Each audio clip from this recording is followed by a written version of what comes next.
이렇게 쉬는 날이 되면요, 하나님과의 관계도 이렇게 쉬어버리는 경우가 많더라고요. 근데 그러면 안 될 것 같아요. 연휴라고 하더라도, 여러분이 방학이나 휴가 기간이 되더라도 하나님과의 관계 안에서 쉴 수 있는 연습을 지금부터 해보시면 좋을 것 같습니다. 그렇지 않으면 연휴가 끝나더라도, 휴가가 끝나더라도 공허함이 남게 되는 것 같아요. 그리고 예배를 드릴 때에도 예배로 깊이 들어가지 못하는 것을 보게 됩니다. 오늘 아무래도 좀 부서 모임도 없고, 공식적인 부서 모임도 없고, 셀 모임도 없고, 그리고 참석하시는 지체 예배자들도 좀 적다 보니까 조금 영적인 기대감, 예배에 대한 기대감이 좀 떨어질 수도 있겠다라는 생각이 듭니다. 우리 사실 우리가 설교를 시작할 때 기도한 적은 없는데, 우리 잠깐 기도하고 우리 마음을 하나님께 좀 올려드리고 설교 말씀을 들었으면 하는 마음이 들어서요, 잠깐 기도하겠습니다. 사랑하는 하나님, 저희들에게 참 좋은 쉼의 시간을 허락해 주셔서 감사합니다. 하나님, 저희들이 사람을 보며 사람 앞에 드리는 예배 드리지 않게 하시고, 정말 하나님 앞에 하나님을 위한 예배 드릴 수 있게 도와주십시오. 오늘 우리가 이 예배를 시작하면서 주님이 나의 힘이시다라고 성경을 읽었습니다. 하나님, 그 말씀처럼 우리의 환경이 어떠하든지, 정말 힘이 빠지는 환경 속에 있을지라도 나의 힘 되시는 유일한 힘이신 하나님을 통하여서 이 예배를 드릴 수 있는 이 예배 시간 되게 도와주십시오. 성령님, 이곳에 임재하셔서 우리들에게 말씀해 주시고 비춰주셔서 그 말씀 우리가 온전히 듣고 깨달을 수 있도록 도와주시옵소서. 예수님의 이름으로 기도합니다. 아멘. 네, 이정표 15번째 시간, 예수님처럼 세 번째 시간입니다. 지금 생각 같으면 이제 이정표가 이제 거의 마무리되어 가는 것 같습니다. 그리고 예수님처럼도 오늘로서 끝이 날 것 같아요. 예수님처럼 우리가 어떻게 살아갈 수 있을까? 예수님 우리의 본이 되시는 분이시다. 우리의 신앙의 아주 모범이 되시는 분이시다라고 말씀을 드리고 있죠. 하나님 중심적인 삶에만 생명이 있다. 하나님 중심적인 삶에만 생명이 있다. 하나님 우리를 그렇게 창조하셨고, 그리고 그 삶으로 우리를 초청하고 계신다라고 계속해서 말씀을 드리고 있습니다. 하나님이 중심되는 그 삶에는 세 가지가 연합이 돼야 된다고 했는데요. 첫 번째는 하나님을 목적으로 하는 것. 두 번째는 하나님의 자원을 의지하는 것. 그리고 오늘 말씀드릴 하나님의 방법을 사용하는 것이, 이 세 가지가 함께 가야 한다라고 반복해서 말씀을 드리고 있습니다. 하나님이 우리의 목적이 되신다. 다른 것이 이루어지지 않을지라도 그분이면 충분하다. 우리가 그것이 되어지지 않으면 우리는 모든 것을 잃어버릴 수밖에 없습니다. 그러나 하나님을 취하겠다, 하나님만을 나의 목적으로 삼겠다고 했을 때는 그 모든 것을 더해 주신다는 하나님의 약속을 우리는 맛볼 수가 있습니다. 하나님을 목적으로 하지 않으면요, 우리는 하나님의 방법을 사용할 수가 없습니다. 힘이 듭니다. 하나님이 나의 목적이 아니신데 하나님의 방법을 사용한다는 것은 굉장히 힘이 드는 일입니다. 그리고 하나님이 나의 유일한 자원, 하나님이 가지고 계신 것을 내가 의지하지 않고 내가 가지고 있는 것만을 의지할 때, 혹은 내가 할 수 있는 것은 내가 하고 하나님이 필요할 때만 하나님을 의지할 때에, 이렇게 나누어진 마음이 될 때에는 하나님의 방법을 사용하기 힘이 듭니다. 예를 들면요, 아브라함의 예를 한번 들어봅시다. 아브라함은 하나님을 목적으로 해서 하나님을 따라 나선 사람이에요. 그런데 시간이 흘러가면서 과연 하나님이 그 약속을 이루어 주실까 라는 의심이 들기 시작했습니다. 안 그래도 늦은 나이에 하나님을 따라 나섰는데 그 늦은 나이에도 당장 아이가 생기고 뭔가 보이는 것이 아니라 시간이 흘러도 뭔가 아이가 태어날 기미가 보이지 않아서 아브라함은 불안해지기 시작했습니다. 그럼에도 불구하고 아브라함은 하나님의 자원을 의지해야 했고요. 하나님의 방법을 계속 선택해야만 했습니다. 그런데 아브라함은 끝내 그러지 못한 하나의 방법을 선택했습니다. 그게 바로 이스마엘을 낳게 된 것입니다. 그 당시에는요, 함무라비 법전이라는 것이 있었는데 그 법전에 이런 글들이 있었다라고 합니다. 남자가 결혼을 해서 자식을 낳지 못할 때, 2년이 흘러도 자식을 낳지 못할 때에는 그 몸종을 통하여서 자식을 낳게 되고 그 몸종은 자신의 아들이 된다라는 글귀가 있다라고 합니다. 그러니까 그 당시에 그 몸종을 통해서 아들을 취하는 것은 일반적인 일이었다라는 거죠. 누구나 쓰고 있는 방법이었다라는 겁니다. 세상 사람들이 다 일반적으로 사용하는 방법이었다라는 거죠. 게다가 아브라함이 그것을 스스로 그 방법을 취한 것도 아니고 누가 먼저 제안을 했죠? 아내가 제안을 했습니다. 그러니까 아브라함의 입장에서는 이게 하나님의 뜻일까? 라는 생각이 들어왔을 수도 있습니다. 그럼에도 불구하고 아브라함은 처음에 하나님이 하셨던, 하나님이 앞서셔서 자신에게 말씀하셨던 그 말씀을 선택해야만 했습니다. 내가 너를 통해서 온 민족을 그리고 이 열방을 복을 보게 될 것이라, 복의 근원이 될 것이라는 그 약속, 그리고 너에게 나는 그 시, 그리고 너를 통해서, 그리고 사라를 통해서 나오는 그 아들을 통해서만이 너의 장자, 너의 아들이 될 것이라는 그 약속을 아브라함은 취했어야 했습니다. 근데 아브라함은 기다림에 지친 나머지 하나님의 자원을 끝내 의지하지 못하고 결국 세상이 말하는 그 방법을 취하게 되었죠. 우리가 하나님을 목적으로 살아가면서도 하나님의 자원을 의지하는 것이 흔들리게 되면 세상의 방법을 취하게 됩니다. 다 하는 건데 뭐 누구나 다 쓰는 방법인데 이렇게 안 하는 사람이 어디 있어? 라는 속상임이 여러분을 유혹해 올 것입니다. 그럴 때 여러분은 어떤 방법을 취하시겠습니까? 또는요, 목적이 흔들릴 때에도 그 방법을, 하나님의 방법을 사용할 수 없게 될 때도 있습니다. 이스라엘 백성들은 하나님이 목적이셔야 됐는데 하나님이 목적이 되지 못했을 때에 어떤 방법으로 이 나라를 다스릴 생각을 하게 됐냐면 왕이라는 제도, 왕이라는 방법을 통해서 이 나라를 다스릴, 그리고 자기들을 지킬 방법을 생각해냈습니다. 이스라엘이 어떤 나라입니까?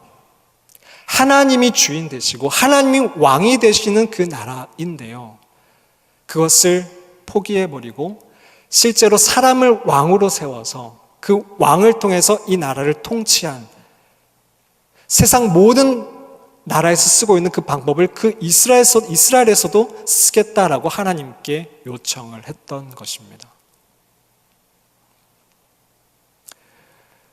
교회 안에서도 크리스찬들도 얼마든지 이럴 수 있다라는 것입니다.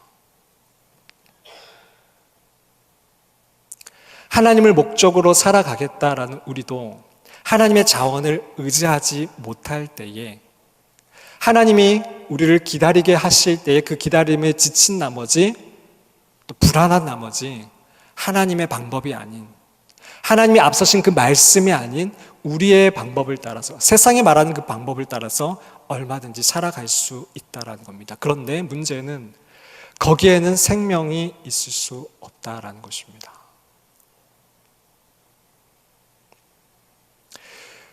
지난번 우리가 중심 이동 세 번째 시간에 이 하나님의 방법에 대해서 우리가 처음 배울 때에 다윗이라는 사람을 대해서 배웠습니다. 다윗은 하나님을 목적으로 한 사람이었어요. 다윗의 목적은 왕이 되는 것이 아니었습니다. 다윗의 목적은 왕이 아니었습니다.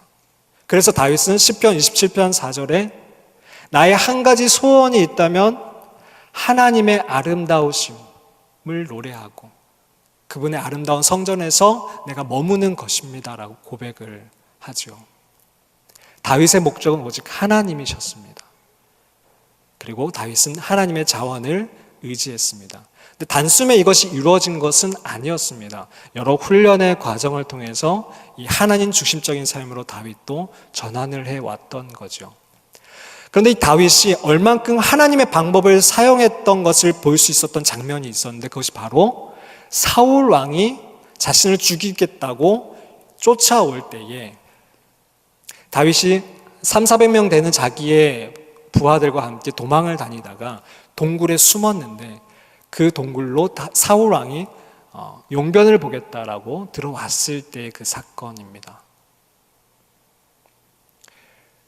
얼마든지 죽일 수 있는, 얼마든지 자기의 칼로 그 사울 왕을 죽인다면 다윗은 단숨에 그 이스라엘의 왕에 오를 수 있는 절호의 찬스였습니다. 왕에 오르는 것뿐만이 아니라 도망자의 신세를 끝낼 수도 있는 절호의 찬스였습니다. 얼마나 지긋지긋했겠습니까? 얼마나 두려웠겠습니까? 얼마나 두려웠으면 이 다윗조차도 골리앗을 죽였던 그 갓으로 도망을 가서 미친 척을 하면서 나왔던 그런 수치를 경험했던 이 다윗이었는데 그 생활을 끝낼 수 있는 절호의 찬스였습니다. 옆에 있는 사람들도, 옆에 있는 부하들도 부추겼습니다. 이것은 하나님이 주시는 기회입니다. 그런데 다윗은 어떤 선택을 했죠? 그 마음에 찔림이 있었습니다. 그 찔림이 있었다라는 것은 다윗 역시 그래, 이건 하나님이 주신 기회일지도 몰라. 칼에 손을 댔을 수도 있다라는 얘기입니다. 그런데 다윗은 무엇을 선택했냐라는 거죠. 사람들이 하는 말,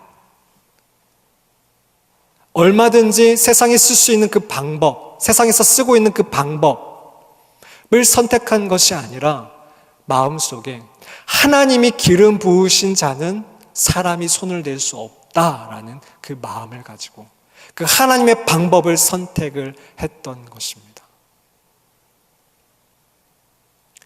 당장은 그것이 바보 같은 일이었죠. 당장은 정말 어리석은 일이었을 겁니다. 옆에 있는 사람들이 비웃었을지도 모릅니다. 그리고 자기의 인기가 떨어졌을지도 모릅니다. 신뢰를 잃었을지도 모르죠. 당장은. 그러나 다윗은 하나님의 방법을 선택합니다. 그리고 끝내 어떻게 되었죠?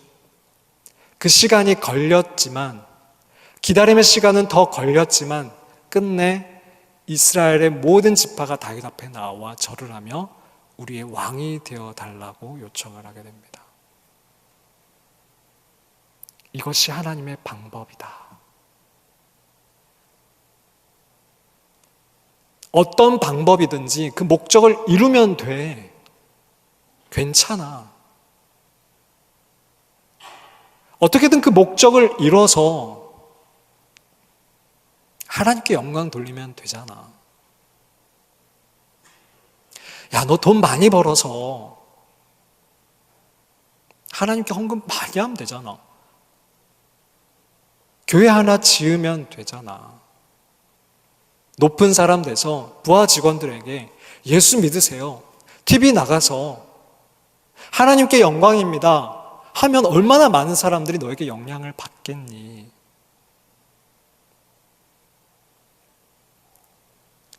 어떤 방법이든 수단과 방법을 가리지 않고 정말 그것이 하나님 나라를 이루는 것인가 라고 질문을 드렸죠.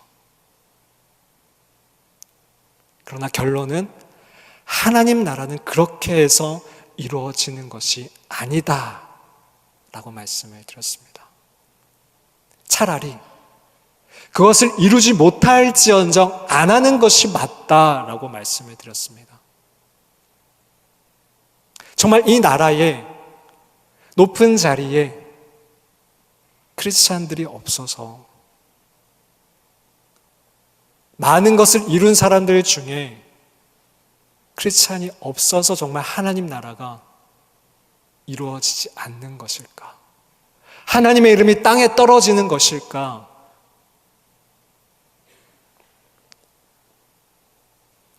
근데 그것은 아니다라고 말씀을 드렸죠. 오늘은 예수님을 통해서 한번 이것을 생각해 보고자 합니다. 예수님은 그렇다면 어떻게 사셨을까? 세상은 하나님의 목적이 아니기 때문에 정말 자기의 마음대로 살아갑니다. 자기의 뜻대로, 자기의 편의대로, 그리고 자기가 하고 싶은 대로. 최근에 이슈가 되고 있는 미투 운동을 보더라도 자기의 목적을 채우기 위해서 얼마나 끔찍한 짓을 벌입니까? 자기의 힘을 사용하고 약한 자에게 그 힘을 이용하는 것들을 보게 됩니다. 그것이 바로 세상입니다. 우리가 알지 못하는 정말 추악한, 정말 차마 눈 뜨고 보기 힘든 그 많은 일들이 세상에서는 벌어지고 있습니다. 근데 문제는 그렇게 힘을 사용하고 힘으로 누군가를 지휘하고 누군가를 조정하고 자신이 들고 있는 그 칼로, 무력으로 사람들을 마구마구 사용하는 그 일들이 우리 크리스찬에게도, 우리 교회에게도 그 방법이 사용되고 있다라는 것이 문제라는 것입니다. 정말 우리에게는 그런 모습이 없는 걸까요? 우리가 그런 힘이 없기 때문은 아닐까요?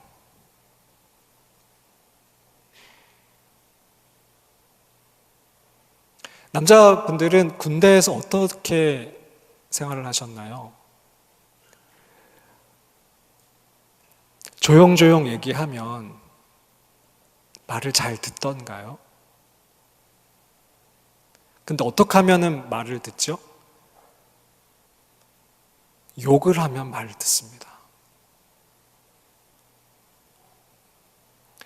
조용조용하게 해서 좋게 얘기하면 하루에도 끝나지 않을 일을 욕을 하고 화를 내면 1시간이면 끝나는 놀라운 기적을 경험하기도 합니다. 그래서 많은 사람들은 그런 폭력과 두려움을 줘서 사람들을 조정하려고 합니다. 그게 세상의 방법입니다. 편하니까요. 근데 그 편한 방법을 거스르기 위해서는 불편함이 필요합니다. 우리의 본성을 거스르기 위해서는 불편함이 필요합니다. 시간이 오래 걸릴 수도 있습니다. 그게 굉장히 어려운 일입니다. 하나님을 신뢰하지 못한다면, 하나님이 목적이 되지 않는다면, 세상이 말하는 대로 목적을 이루기 위해서 우리가 살아간다면 우리는 그 하나님의 방법을 사용하기가 굉장히 힘이 듭니다. 잘 생각해 보십시오. 여러분이 뭔가 조별 과제를 할 때 어떻게 하면 사람들이 말을 듣던지, 여기 주일학교, 교회학교 선생님들이 계시다면 어떻게 하면 애들이 말을 듣던지, 쉬운 방법을 선택하는 것, 그게 우리의 본성입니다. 그런데 잘 생각해 보십시오. 그 쉬운 방법이 하나님의 방법이 아닐 때 우리는 과연 그 불편함을 선택하냐는 거죠. 예수님께서는 마태복음 26장에 십자가에 못 박히실 바로 직전에 예수님조차도 이 상황이 너무너무 힘이 드셨습니다.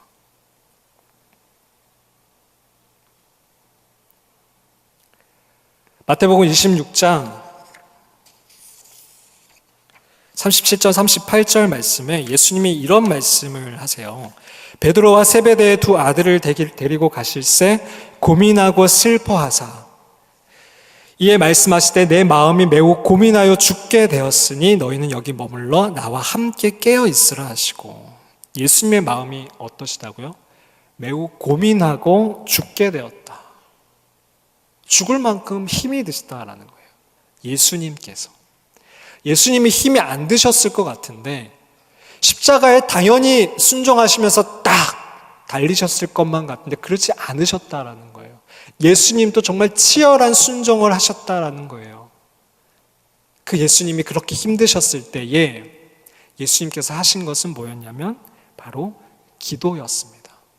바로 밑에 9절에 조금 나아가서 얼굴을 땅에 내쉬고 엎드려 기도하여 이르시되, 보통 이 시대의 사람들은 손을 들고 하늘을 바라보면서 기도를 하는 것이 이 시대의 특징이었습니다. 근데 예수님께서는 얼마나 간절하셨든지 얼굴을 땅에 대시고 엎드려서 기도를 하셨습니다. 우리가 하나님의 자원을 의지하는 것과 하지 않는 것의 차이점은 얼만큼 우리가 하나님을 찾느냐입니다. 우리가 하나님을 찾느냐 찾지 않느냐가 우리가 하나님을 의지하고 있느냐 하나님을 의지하지 않고 있느냐를 보여줍니다. 근데 더 나아가서 정말 하나님을 찾고 의지하느냐를 보는 데 있어서 더 중요한 요소는 뭐냐면 간절히 찾고 있느냐입니다. 시간만 많이 들여서 찾는 것이 아니라 정말 하나님을 간절히 찾고 있느냐라는 것입니다. 하나님은, 예수님께서는 하나님의 목적과 예수님의 목적이 상충되셨을 때에, 이때에 기도하셨습니다. 그리고 이 기도를 간절히 하나님을 이 되지 않는 상황 속에서 하나님께 기도하심을 통하여서 하나님의 목적으로 옮겨가셨습니다. 우리가 하나님의 목적이 되지 않으실 때에, 하나님만이 목적이 되지 않으실 때에도 우리는 하나님의 자원을 의지해야 합니다. 예수님이 한 번 기도하신 게 아니라 몇 번을 기도하셨죠? 3번을 기도하셨습니다. 그런데 그 세 번을 기도하시면서 예수님께서 말씀하시는 것이 조금씩 바뀌시는 것을 볼 수가 있습니다. 처음에는 내 아버지여, 만일 할만하시거든 이 잔을 내게서 지나가게 해 주십시오. 예수님이 아주 솔직한 고백이셨습니다. 여러분이 기도하실 때에 여러분에 있는 그 마음을 다 숨겨놓고 기도하라는 것이 아닙니다. 있는 그대로 기도하십시오. 그러나 끝내 여러분의 목적이 하나님의 목적과 부딪힐 때에 결국 우리의 기도가 하나님의 그 목적으로 옮겨갈 수 있도록 우리가 그렇게 기도하자라는 것입니다. 마태복음 26장 42절 말씀에 두 번째로 나아가 예수님께서 기도하여 이르시되 내 아버지여, 만일 내가 마시지 않고는 이 잔이 내게서 지나갈 수 없거든 아버지의 원대로 되기를 원하나이다. 그리고서 세 번째는 기도하시고 나서는 제자들에게 일어나라, 함께 가자. 마치 모든 것을 다 정리되신 것처럼 말씀하시고 일어나십니다. 처음에 예수님이 처음부터 모든 것이 하나님이 목적이셨다라면 정말 인간미 없이 느껴질 수도 있었을 것 같아요. 근데 예수님도 자신의 뜻이 있으셨다라는 거예요. 그럼에도 불구하고 하나님을 선택하셨다라는 겁니다. 우리가 지난주에 살펴봤듯이 예수님이 얼마든지 자기의 마음대로 판단을 하실 수 있고 자기의 마음대로 말을 하실 수 있음에도 불구하고 그럼에도 불구하고 하나님의 자원을 의지하셨다라는 겁니다. 마찬가지로 오늘도 자신의 목적이 있으셨음에도 불구하고 자신의 뜻이 있음에도 불구하고 그 뜻을 꺾으시고 하나님의 뜻을 이루어지기를 기도하셨다라는 겁니다.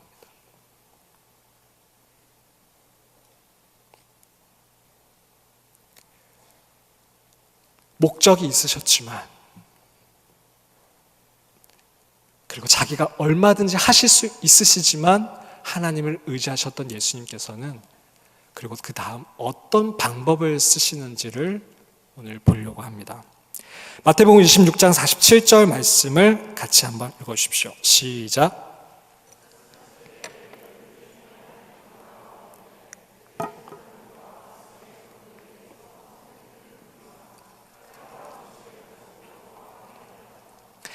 자, 12 중에 하나인 유다가 찾아왔습니다. 가룟 유다. 가룟 유다가 예수님을 배반하려고 이제 대제사장과 그의 부하들과 신호를 맞추고 찾아온 겁니다. 그리고 예수님께 거짓 인사를 하지요. 예수님께 굉장히 존경하는 척 입을 맞춥니다. 인사를 합니다. 그런데 그 가룟 유다가 대동했던 사람들은 무엇을 가지고 왔냐면 오늘 말씀처럼 칼과 몽치를 가지고 왔습니다. 몽치는 개나 사람을 제압할 때 쓰는 아주 짧은 막대기를 뜻하는데요. 이 막대기와 칼을 가지고 예수님을 찾아온 겁니다. 무력으로 자신들이 가지고 있는 힘으로 이 예수님을 제압하겠다라는 것이죠. 대제사장들은 자기의 목적에 거슬렸던 이 예수님을 잡기로 그리고 죽이기로 결단을 한 겁니다. 얼마나 추악한지 대제사장들임에도 불구하고 이들은 하나님을 믿지 않는 자였던가요? 예수님이 태어나셨을 때에 이런 일이 한 번 있었긴 합니다. 칼로 예수님을 죽이고자 했던 일. 헤롯 왕이 2살 밑으로 예수님 나이대의 2살 밑으로 사람들을 다 죽이기 위해서 칼을 들고 자기 부하들을 시켜서 모든 어린아이들을 죽였던 일들이 있었지요. 자기 목적에 거슬렸기 때문에 자기 왕 자리가 위협을 받기 때문에 그 목적 때문에 그 방법, 세상적인 방법으로 폭력적인 방법으로 위협적인 방법으로 그 일을 해내려고 한 것이 헤롯 왕이었습니다. 근데 헤롯 왕은 하나님을 믿지 않았었죠. 세상 사람이 세상의 방법을 쓰는 것은 어찌 보면 당연한 일이었을지도 모릅니다. 그런데 대제사장들은 그렇지 않았습니다. 하나님을 믿는다고 하지만 종교적인 지도자였지만 지금 이들이 쓰는 방법을 한번 보십시오. 우리가 비판의 자리에 있자라고 지금 말씀을 드리는 것이 아닙니다. 우리 자신을 보자라는 겁니다. 이들이 이랬다면 우리도 얼마든지 이럴 수 있다라는 것을 말씀드리는 것입니다. 우리가 교회에 있기 때문에, 우리가 크리스찬이기 때문에 나는 이렇지 않을 거야 라고 안심하지 말자라는 것입니다. 이들이 이랬다면 우리도 얼마든지 이럴 수 있다라는 경각심을 갖자라는 겁니다. 예수님을 보십시오. 이런 상황 속에서 어떻게 대처를 하시는지. 정작 예수님과 같이 있던 12 제자 중에 11명의 제자들은 예수님께 당황한 나머지 예수님께 묻습니다. 자기들이 가지고 있던 칼을 잡으면서 누가복음에는 이런 말이 있습니다. 예수님, 지금 우리가 이 칼을 꺼낼까요? 싸울까요? 이때입니까? 라고 예수님께 묻습니다. 그러나 예수님이 대답하시기도 전에 한 사람이 그 칼을 꺼내서 상대방의 귀를 잘라버립니다. 누구였을까요? 장첸입니까? 도끼 꺼내라. 베드로였습니다.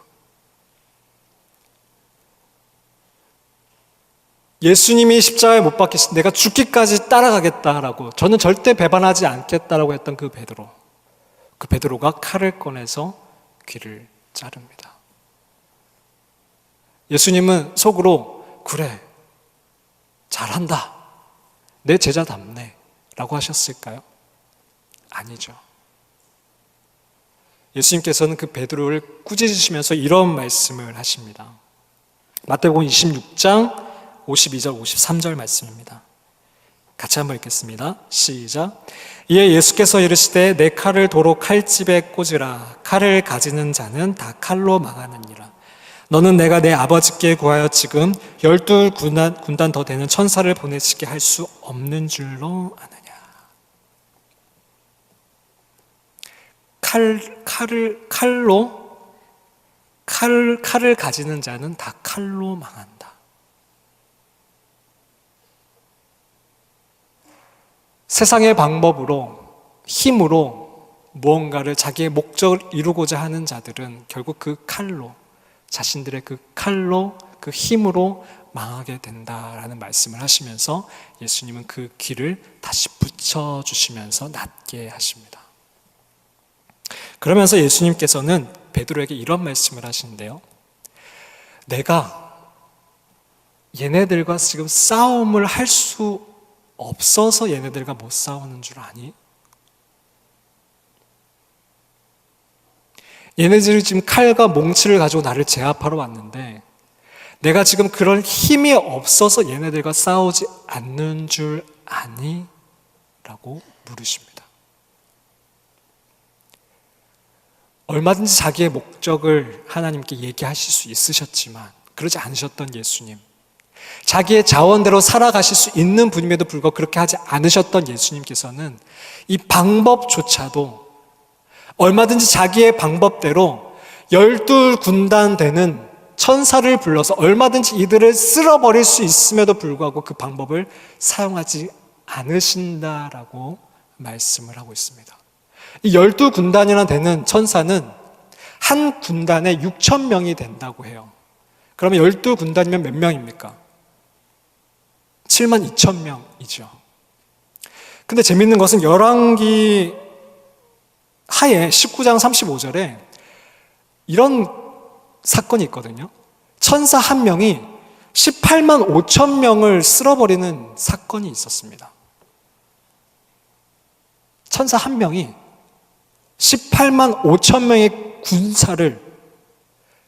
훈련된 군사를 쓸어버리는 사건이 있었습니다. 자, 그렇다면 퀴즈입니다. 7만 2천 명이 온다면 몇 명을 쓸어버릴 수 있을까요? 제가 어제 계산을 해봤습니다. 130억 명. 지금 지구상에 사는 인구가 60, 70억 명이라고 한다면 그냥 계산상으로만 해도 이 지구를 다 쓸어버릴 수 있는 힘이 있다라는 겁니다. 예수님에게는 얼마든지 맞서 싸울 수 있는 힘이 있음에도 불구하고 예수님께서는 그 힘을 쓰지 않으시겠다는 겁니다. 왜요? 정말 기가 막힌 말씀을 하십니다. 마태복음 26장 54절 말씀을 예수님의 마음을 담아서 같이 한번 읽겠습니다. 시작.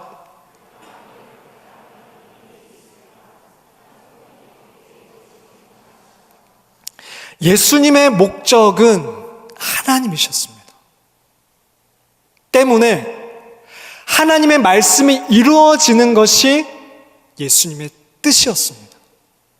때문에 당장의 눈앞의 승리가 예수님의 목적이 아니었던 것입니다. 예수님의 목적은 무엇이었냐면 내가 당장은 치욕을 당할지언정, 내가 당장은 패배하는 것처럼 보일지언정 순종하는 것이 예수님의 목적이셨던 겁니다.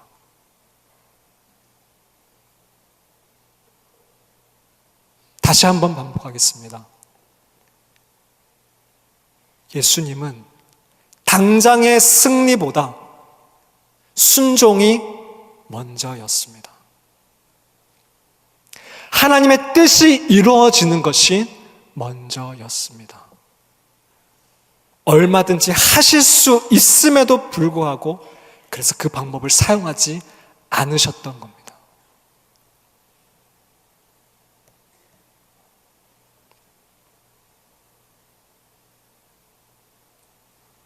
우리는 어떻게 살아가고 있습니까?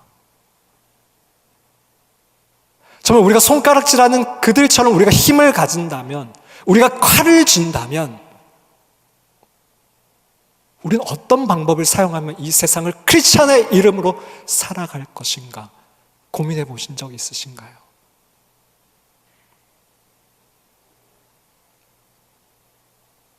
정말 우리는 이대로 살아간다면, 이대로 훈련되지 않은 상태에서 그 자리에 오른다면 하나님의 방법만을 여러분 사용하실 준비가 되셨습니까?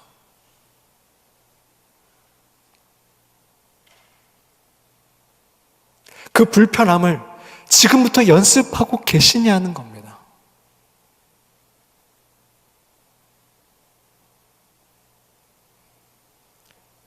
힘이 없지만, 우리는 지금 힘이 없지만, 우리가 지금 칼은 없지만, 몽치가 없지만,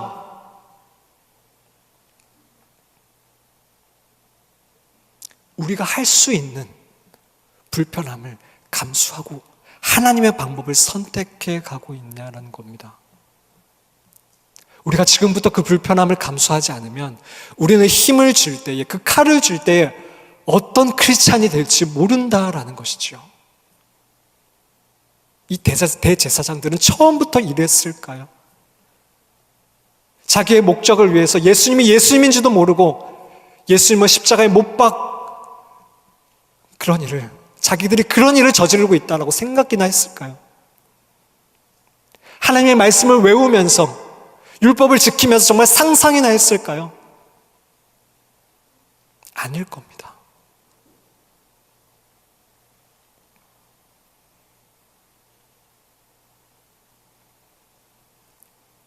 하나님의 방법을 따른다라는 것은 이미 하나님이 우리보다 앞서셔서 말씀하신 그것을 순종해 간다라는 것입니다.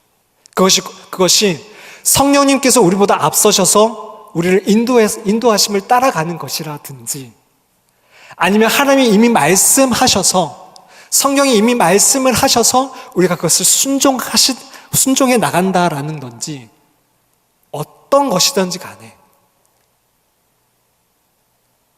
그것이 불편하더라도, 우리의 본성과 거슬르더라도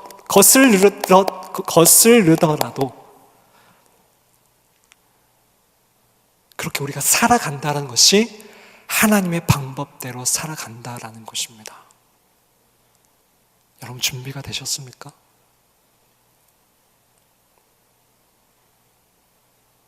다시 한번 반복하건대 하나님의 방법과 하나님의 목적과 하나님의 자원을 의지하지 않는 것은, 어느 한 축이라도 우리가 무너지는 것은 하나님 중심적인 삶이 아니요, 하나님 중심적인 삶이 아닌 곳에는 하나님의 생명이 임할 수가 없습니다. 저는 이 말을 지금 수십 번 여러분에게 반복해서 말씀드리고 있습니다.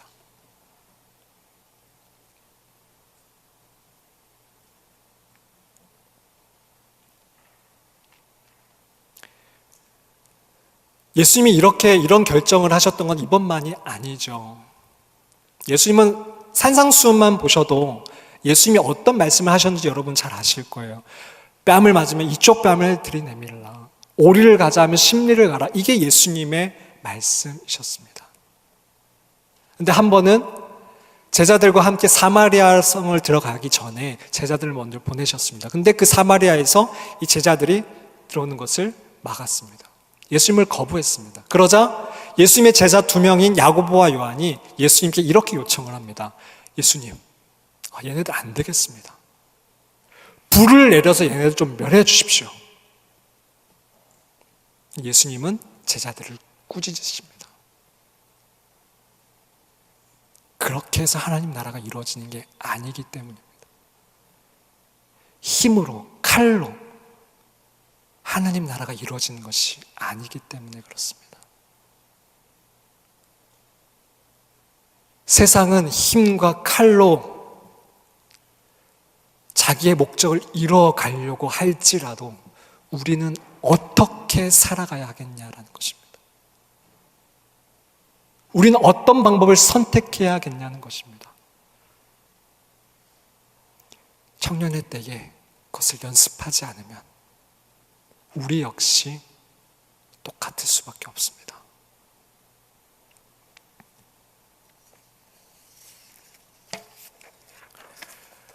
제가 들었던 말 중에 가장 황당했던 말이 이런 말이 있습니다. 목사님은 화를 내실 줄 모르시죠?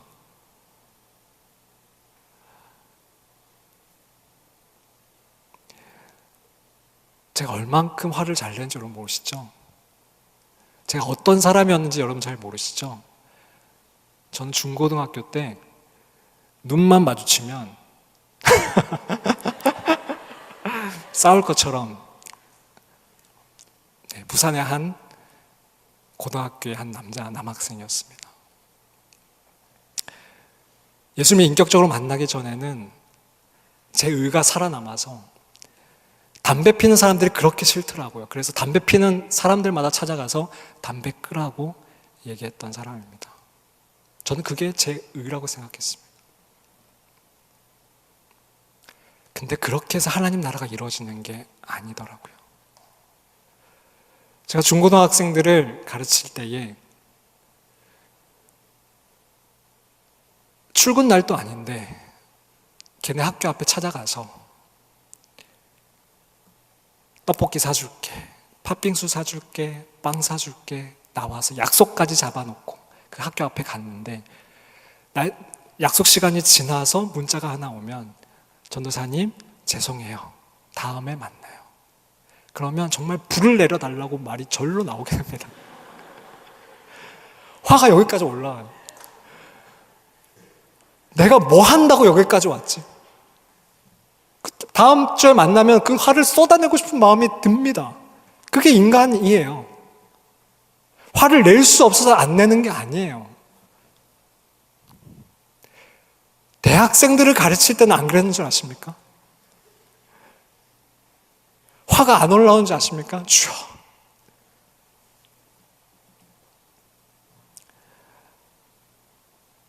근데 제가 청년 브릿지를 1년 반 맡으면서 그 이전에 청년들을 맡으면서 제가 그들에게 화를 낸 적은 없을 겁니다. 제 기억상으로.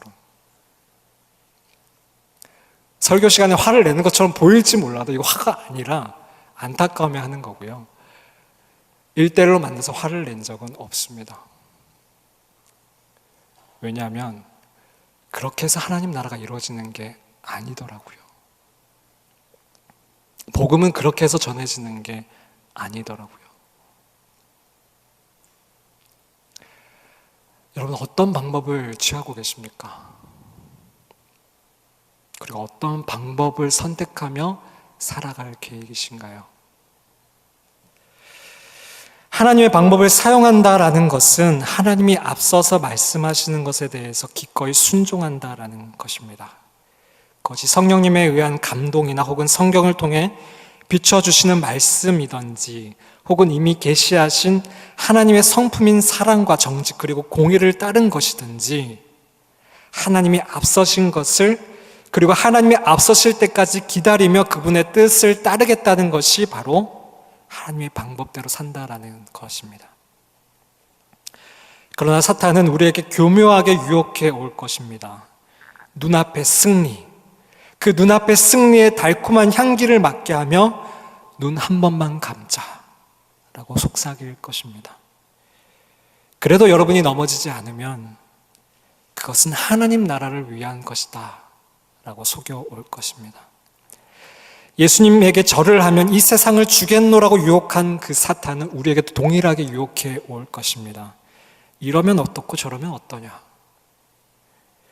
네가 원하는 것을 이것을 얻을 수 있다면 좋은 게 좋은 거 아니겠냐? 이것으로 하나님 나라를 위해서 쓰면 되지 않겠냐? 라고 할 것입니다. 그러나 그럴 때 보이는 그 말에 정신을 똑바로 차리고 그것을 다시 한번 보십시오. 거기엔 하나님의 목적이 아닌 바로 내 목적과 내 탐심이 놓여 있는 것을 보게 될 것입니다. 잘 들어보십시오. 하나님 나라는 결코 무너지지 않습니다. 하나님 나라는 결코 무너지지 않습니다. 오히려 우리의 방법으로, 우리의 자원을 의지해서 그것을 세워가려고 하기 때문에 무너져 가는 것처럼 보일 뿐입니다.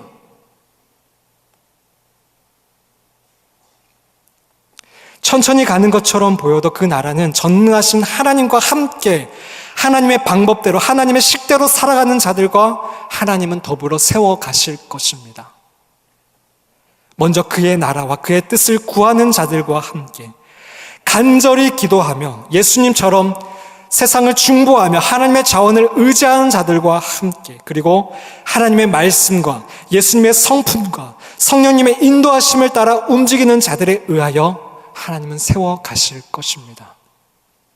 두고 보십시오. 하나님 나라는 반드시 승리합니다. 아니, 승리한 싸움입니다.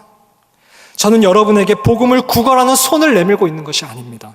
먼저 그 믿음의 배에 은혜로 건짐을 받아서 하나님과 동력하며 구원의 손을 내밀고 있는 것입니다. 함께 해보자고, 이 방주에 타서 하나님 나라를 같이 세워가자고 손을 내밀고 있는 것입니다.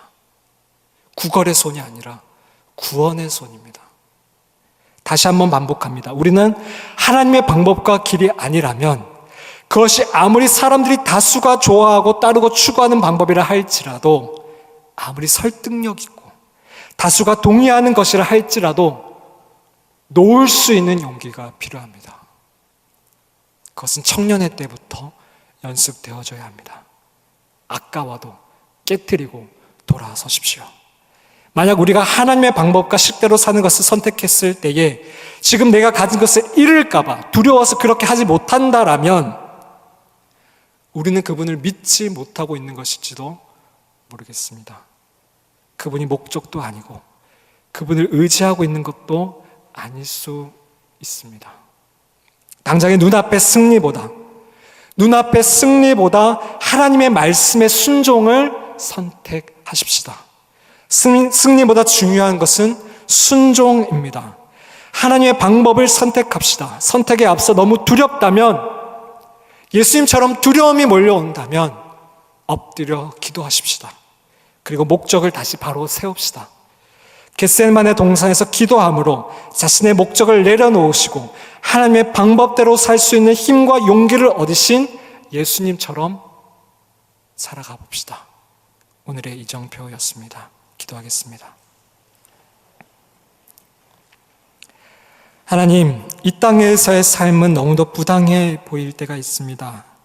힘으로 누리려 하고 생각지도 못한 간사함으로 허를 찌르고 배신감을 주기도 합니다. 우리가 배운 대로, 성경에서 말씀하신 대로 살고자 할 때에는 마치 비웃기려 하는 듯 저들은 저만치 멀리, 저 높이 올라가 우리를 비웃는 것처럼 느껴집니다. 나는 바보처럼 걸어가고 있는 것처럼 보일 때도 있습니다. 이래서 하나님 나라는 이루어질까? 과연 될까 싶을 때도 있습니다. 그러나 주님, 오늘 예수님을 다시 바라봅니다.